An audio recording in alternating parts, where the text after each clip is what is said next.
Hæ Ólafur, samdóma álit ritara Kara.is, þú ert maður leiksins í kvöld, sáttu við sigurinn? Já, mjög svo. Gerðum okkur dæfið fyrir, leiðum að komast aftur inn í leikinn og það er hrós skilið fyrir það, en við hefum átt að herða vörnina hjá okkur þegar við náðum þessu mun upp, en við lyftum aftur inn og þess vegna var þetta svona spennandi leikur. Það voru býsna nálægt í að kasta þessu frá okkur hérna í þriðja leiklutanum. Já, það er bara, við náðum einhvern veginn að binda þetta saman aftur og fórum að fara sterkar upp og fá villur og svona komið og berjast í frákostum og svona. Það fór alltaf gáð. Myndirðu segja að vendipunkturinn í leiknum hafi verið þegar þú blokkar hann 6 metrar upp í loftinu? Ég veit það nú ekki, bara ef við verðum köruna mína. Það er bara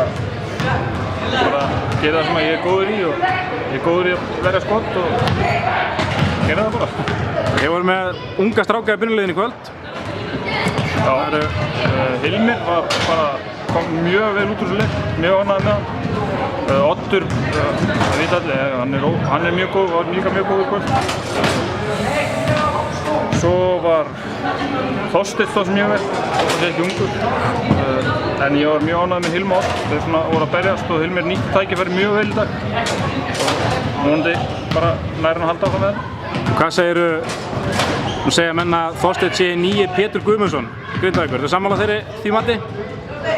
Ég held að Pétur sem ég var að spila leikskilning Þorsteinn, en það er ekkert að taka á honum hann gerir bara það sem hann kann, hann fer ekkert fram á sér, hann gerir bara það sem hann er beðinn að gera og það er að góða við hann og þess vegna er þetta að nota hann í öllum leikjum í vetur. Baráttu hundur. Baráttu hundur. Herru, til hamingju með sigurinn. Takk fyrir.